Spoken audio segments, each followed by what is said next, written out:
Konnichiwa, minasan. It's Gray from Wakasashi's Tea House over in Japan. How are you doing? I hope you're good and genki, like me.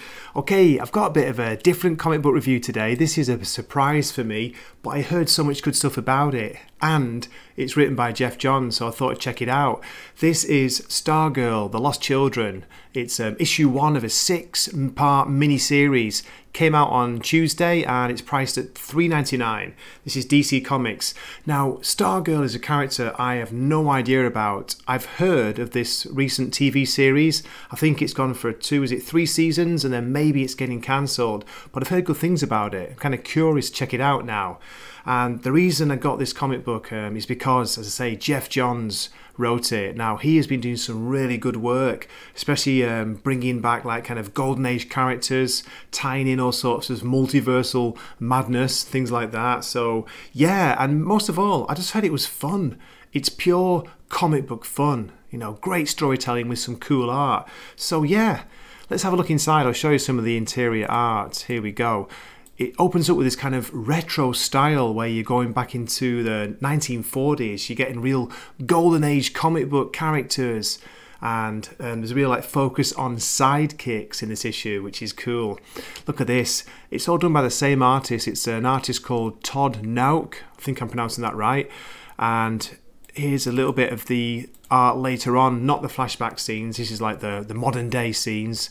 And there you've got Stargirl. You've got a character called Red Arrow, who's supposed to be Green Arrow's sister. But yeah, I say you can probably tell by the art. It's kind of, it looks a bit, would you say childish, a bit adolescent style, but tell you what, it's a really good story. It's quite complex, surprisingly so. As I was saying, there's a lot of fun in here. There's some twists and turns. It's basically a kind of, what do you call it, a mystery. They're investigating the disappearance of heroes' sidekicks over the years. And it talks about the Stargirl Summer Special, which I haven't read. And it alludes to things like Infinite Crisis. I think Grant Morrison was writing that. 7 Soldiers of Victory, another Grant Morrison title. So yeah, I'm intrigued. I'm really intrigued enough to check this out. So I'm going to give a short story summary. It's a little bit complicated, but just have a look and see what you think. I think you'll enjoy the art for sure. Okay, please keep watching. Here we go. In the beginning, every hero had a sidekick. We open in the golden age of comics. It's dated April 1942 and the setting is Washington DC. We've got an old style car chase here. It looks like 2 bank robbers, one dressed like a crow, one dressed like a fox, being chased by our golden age heroes, TNT and Dan the Dynamite. I love this retro art style by the artist Todd Nauck. The panels are gorgeous, it's colourful, it's fun, it's completely bonkers. We get some great panel work here by Todd Nauck where you see TNT transforming into a kind of flaming vision. He gets shot at but the bullets seem to pass right through him. He's melting the hood! TNT easily stops the car and they crash into a newspaper stand. I love the details of the old style here, the 1940s America. 6 months ago, this appears to be the sidekick. Is it Dan the Dynamite?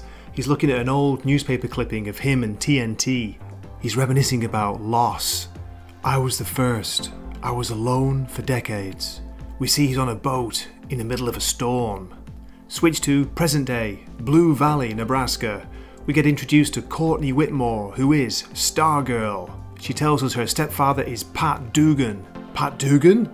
He was a sidekick to the first kid superhero that wasn't a sidekick. Then we get a bit of backstory about these old retro characters. Then we see Stargirl, Courtney, being lectured at home by her mum. She's telling her a story about a fight with Solomon Grundy, on a Monday, of course.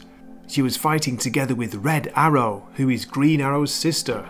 We're told that she and Red Arrow are on the hunt for a missing sidekick or missing hero called Wing. But then her stepfather tells her that Wing is buried. I went to his grave. We mourned him. Courtney's sent to a room. She's grounded. But in bursts Red Arrow. What are you doing here? She tells Courtney she's got a lead on where Wing might be. Come on, let's go. Courtney's not sure, but she thinks she heard his voice. But it may have been a dream. We get a flashback here. The childminder is coming. The lost sons, the lost daughters. The children need to be free. And then we see the Spectre. Here we get some backstory about TNT being killed in action, which made Dynamite the first sidekick to lose his mentor. We were told they were part of a group called the Young All-Stars, but then vanished for decades.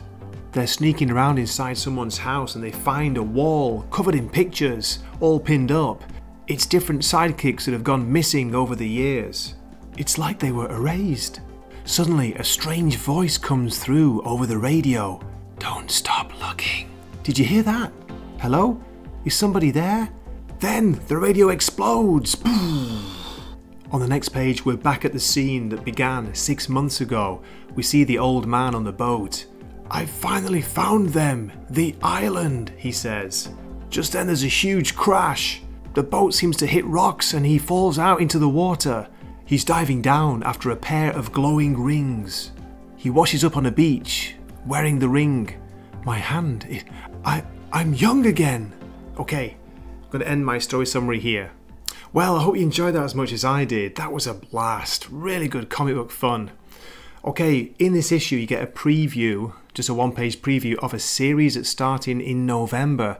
I think it's a mini-series, I'm not quite sure, but it's going to be The Justice Society of America, written by Geoff Johns with art by Mikel Janin. We'll see how that goes. I'm curious to check it out now.